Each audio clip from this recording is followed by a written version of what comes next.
नमस्कार दोस्तों, स्वरफा सीरीज में आपका स्वागत है। तो आज हम आप लोग के लिए टीचिंग एप्टीट्यूड यानी शिक्षण अधिगम का इंपॉर्टेंट क्लास लेके आ गए हैं। और इसमें जितने भी क्वेश्चन सेट किए गए हैं आपके एग्जाम के पॉइंट ऑफ व्यू से सभी क्वेश्चन इंपॉर्टेंट है।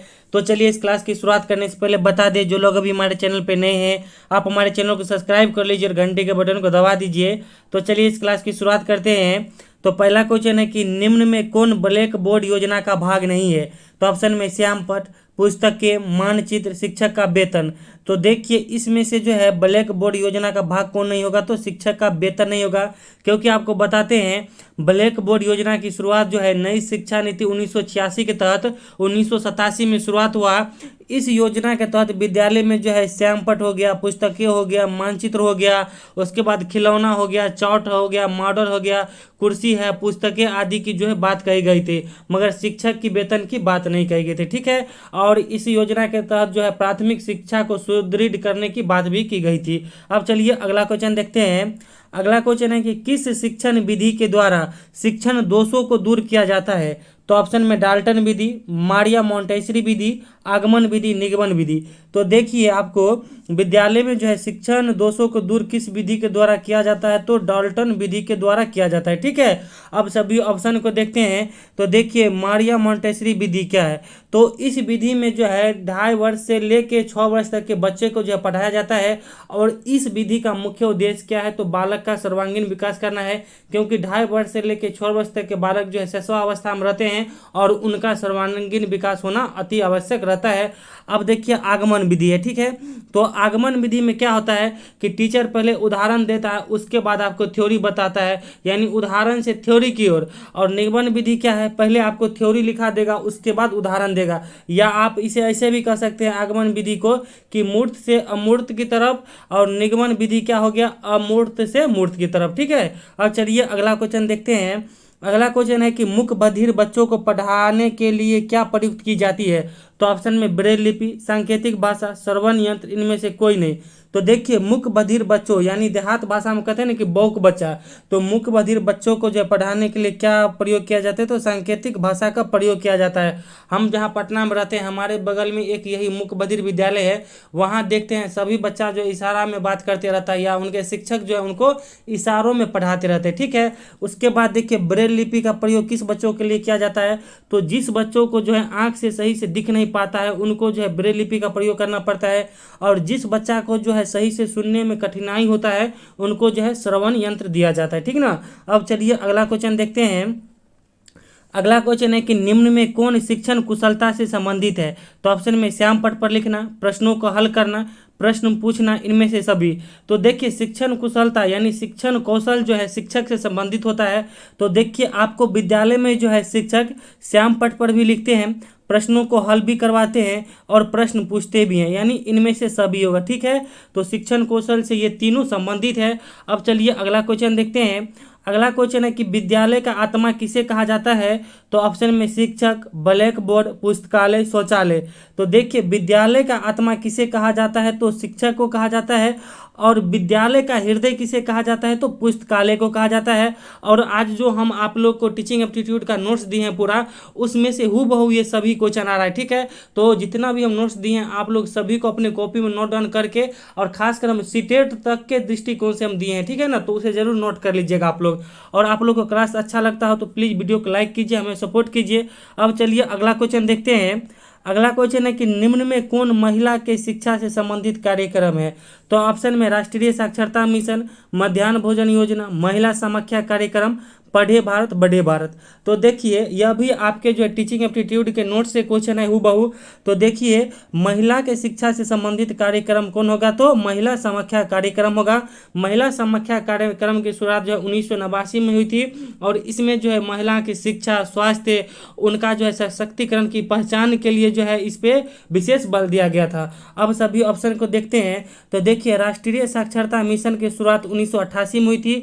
और इसमें जो है आपको प्रौढ़ शिक्षा को बढ़ावा देने की बात की गई थी। और मध्याह्न भोजन योजना की शुरुआत जो है 1995 में हुई थी। इसमें जो है कक्षा 1 से लेकर कक्षा 8 तक के बच्चे को जो है पोषण युक्त जो है भोजन विद्यालय में एक टाइम उपलब्ध कराया जाता है। उसके बाद देखिए पढ़े भारत बढ़े भारत, इस अभियान की शुरुआत जो है 2014 में की गई थी।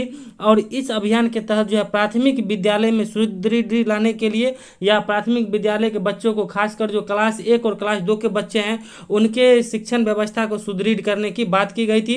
साथ ही जो है प्राथमिक विद्यालय में जो है गणित के शिक्षण पे विशेष बल देने की बात पढ़े भारत बढ़े भारत अभियान में किया गया था। आगे बढ़ने से पहले हम बता दें कि हम आप लोगों के लिए बिहार बीएड का स्पेशल नोट्स प्रोवाइड करा रहे हैं। ये मेरा नंबर है 7050387142 और ये मेरा व्हाट्सएप नंबर है। और इसी पे आप जो है छोटा सा अमाउंट पेमेंट करके 99 रुपया आप GK GS teaching aptitude Hindi का सभी स्पेशल नोट्स साथ ही एग्जाम से पहले टेस्ट सीरीज कराएंगे, आप लोग का जो है तैयारी को इम्प्रूव करवाएंगे। तो आप लोग जुड़ सकते हैं क्योंकि आप लोग बिहार बीएड में 1.5 लाख रुपया देंगे एडमिशन में, तो ये 99 रुपया तो छोटा सा बस अमाउंट ले रहे हैं। तो आप लोग जरूर जुड़िए हमारे साथ। अब चलिए अगला क्वेश्चन देखते हैं।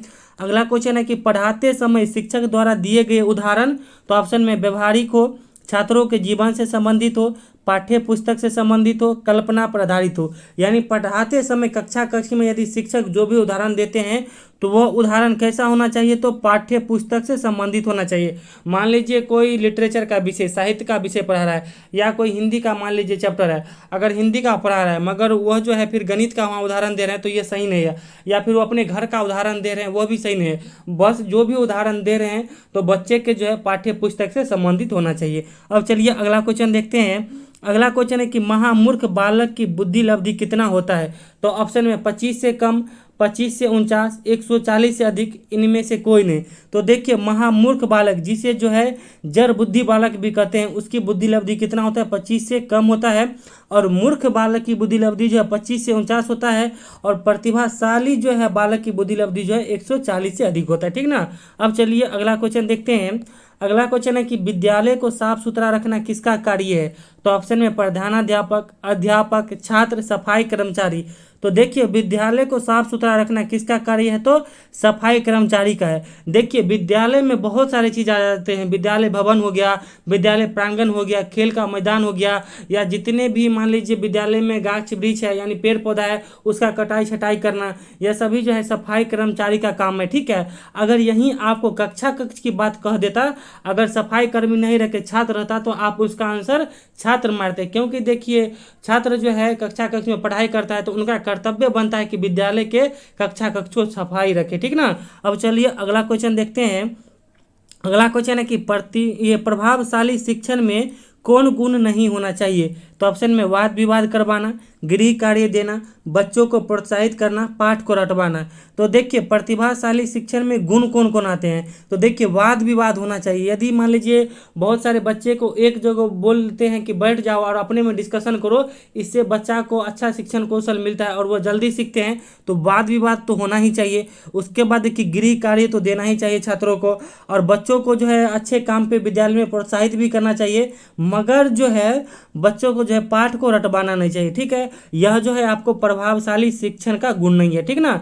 अब चलिए अगला क्वेश्चन देखते हैं। अगला क्वेश्चन है कि एनसीईआरटी का मुख्यालय कहाँ है, तो ऑप्शन में दिल्ली, पटना, मुंबई, कोलकाता। तो देखिए एनसीईआरटी का मुख्यालय कहाँ है, तो दिल्ली में स्थित है। ठीक ना। अब चलिए अगला क्वेश्चन देखते हैं।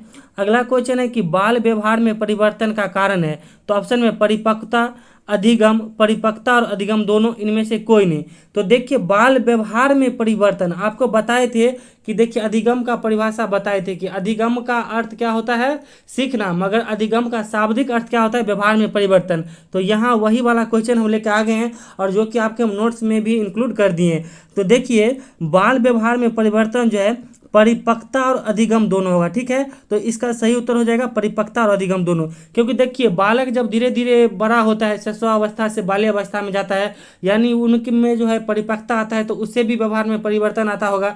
मगर जब जो है वो अधिगम कुछ सीखता है, ठीक है, यानी कुछ लंबे समय के लिए, जब मान लीजिए छोटा था, जब वो बाल्यावस्था में चला गया, यानी वो मान लीजिए साइकिल चलाना सीख गया, तो फिर क्या हुआ कि उनके व्यवहार में परिवर्तन आ गया है, फिर वह दोबारा कभी साइकिल चलाना नहीं भूलेगा। ठीक है। तो वो जो है अधिगम का शाब्दिक अर्थ हुआ, तो इसका सही उत्तर क्या हो जाएगा जी, तो परिपक्वता और अधिगम दोनों। अब चलिए अगला क्वेश्चन देखते हैं। अगला क्वेश्चन है कि बालक का शारीरिक विकास कब से शुरू हो जाता है? तो ऑप्शन में माँ के गर्भ से, जन्म के बाद, शिशुअवस्था से, बाल्यावस्था से। तो देखिए बालक का जो है शारीरिक विकास कब से शुरू हो जाता है? तो माँ के गर्भ से शुरू हो जाता है। और माँ के गर्भ में बालक कितने महीने रहते हैं? तो 9 महीने रहते हैं। उसके बाद देखिए शिशुअवस्था का काल कितना होता है? 1 से लेकर 6 वर्ष तक होता है। उसके बाद बाल्यावस्था का होता है 6 से लेकर 12 वर्ष तक, ठीक ना। अब चलिए अगला क्वेश्चन देखते हैं। अगला क्वेश्चन है कि कक्षा में शिक्षण के समय अनुशासन रखना किसका उत्तरदायित्व है? तो ऑप्शन में समाज का, प्रखंड शिक्षा पदाधिकारी, छात्र के माता पिता का, शिक्षक का। यानी जो है मान लीजिए आपके कक्षा में आप एक शिक्षक है और आपके कक्षा में अगर बच्चा जो उदंड के तरह कर रहा है तो एक शिक्षक होने के नाते आपका कर्तव्य बनता है कि आप जो है वहाँ अनुशासन बनाए रखिए। यानी कक्षा में जो है शिक्षण के समय अनुशासन बनाए रखना किसका उत्तरदायित्व है? तो शिक्षा का उत्तरदायित्व होता है, ठीक ना। अब चलिए अगला क्वेश्चन देखते हैं। अब अगला क्वेश्चन है कि कस्तूरबा गांधी विद्यालय में कितने वर्ष तक पढ़ाया जाता है? तो ऑप्शन में 2 वर्ष, 3 वर्ष, 4 वर्ष, 5 वर्ष। तो देखिए कस्तूरबा गांधी विद्यालय में जो है 3 वर्ष तक पढ़ाया जाता है, कक्षा 6 से लेकर कक्षा 8 तक। यानी आपको 6, 7, 8 हो गया। और कस्तूरबा गांधी विद्यालय की शुरुआत कब हुई थी? तो 2004 में हुई थी। अब चलिए अगला क्वेश्चन देखते हैं। अगला क्वेश्चन है कि मौन पठन से किस शक्ति का विकास होता है? तो ऑप्शन में पठन, लेखन, चिंतन, कोई नहीं। तो देखिए मौन पठन से किस शक्ति का विकास होता है? तो चिंतन शक्ति का विकास होता है। यानी आप मन में ही कुछ पढ़ रहे हैं, ठीक है। यानी कहते हैं ना कि जब मौन मन पढ़ना चाहिए, तो इससे क्या होता है ना कि चिंतन शक्ति का विकास होता है। अब अगला क्वेश्चन देखते हैं। अगला क्वेश्चन है कि रूसो ने बालकों की अवस्था को कितने भागों में बांटा है? तो ऑप्शन में 1, 2, 3, 4। तो देखिए रूसो जो है बालकों को कितने अवस्था में बांटा है? तो बालकों को 3 अवस्था में बांटा है, शिशुअवस्था, बाल्यावस्था और किशोरावस्था। जैसा कि आपको पहले कई बार बता चुके हैं कि शिशुअवस्था की जो अवधि होती है 1 से लेकर 6 वर्ष तक, बाल्यावस्था की अवधि होती है 6 से 12 वर्ष तक, और किशोरावस्था की अवधि होती है 12 से लेकर 18 वर्ष तक, ठीक ना। अब अगला क्वेश्चन देखते हैं। अगला क्वेश्चन है कि बालक के शारीरिक विकास को कौन प्रभावित नहीं कर सकता? तो ऑप्शन में पौष्टिक आहार, स्वच्छ वातावरण, आनुवंशिक गुण, महंगे कपड़े। तो देखिए बालक के जो है शारीरिक विकास को कौन प्रभावित नहीं करता है? तो महंगे कपड़े जो है प्रभावित नहीं करता है। उसके बाद देखिए पौष्टिक आहार की कमी के कारण भी शारीरिक विकास प्रभावित होगा। स्वच्छ वातावरण में भी नहीं रहेगा तो शारीरिक विकास प्रभावित होगा। उसके बाद आनुवंशिक गुण के कारण भी शारीरिक विकास प्रभावित होता है। किसी के पिताजी अगर बहुत नाटे हैं या काले हैं या बहुत सारे मान लीजिए कोई भी शारीरिक बीमारी है तो उनके बच्चे में भी आने की संभावना रहती है, ठीक है। तो आनुवंशिक गुण के कारण भी शारीरिक विकास को प्रभावित होता है, ठीक ना। अब चलिए अगला क्वेश्चन देखते हैं। अगला क्वेश्चन है कि प्रौढ़ावस्था की शुरुआत कब से होती है? तो ऑप्शन में शिशुअवस्था के बाद, बाल्यावस्था के बाद, किशोरावस्था के बाद, इनमें से कोई नहीं। तो देखिए प्रौढ़ावस्था की शुरुआत कब से होती है? तो किशोरावस्था के बाद होती है, क्योंकि किशोरावस्था का काल होता है 12 से लेकर 18 वर्ष तक, और 18 वर्ष के बाद जो है आपको प्रौढ़ावस्था की शुरुआत होती है, ठीक। अब अगला क्वेश्चन है कि नई शिक्षा नीति 2020 किस समिति के द्वारा बनाया गया था? तो इस क्वेश्चन का आंसर आप लोग कमेंट बॉक्स में दीजिएगा, मगर फिर भी हम हिंट के लिए 2 ऑप्शन दे देते हैं इसमें से। तो पहला ऑप्शन ले लीजिए कस्तूरी रंगन समिति और दूसरा ले लीजिए कोठारी समिति, ठीक है। तो इसी में से कोई एक आंसर है और आप लोग सही आंसर जरूर कमेंट बॉक्स में दीजिएगा। और क्लास अच्छा लगा हो तो प्लीज़ वीडियो को लाइक कीजिए, हमें सपोर्ट कीजिए और हमारे साथ बने रहिए। तो चलिए thank you, all the best, और हमारे साथ बने रहिए। Thank you.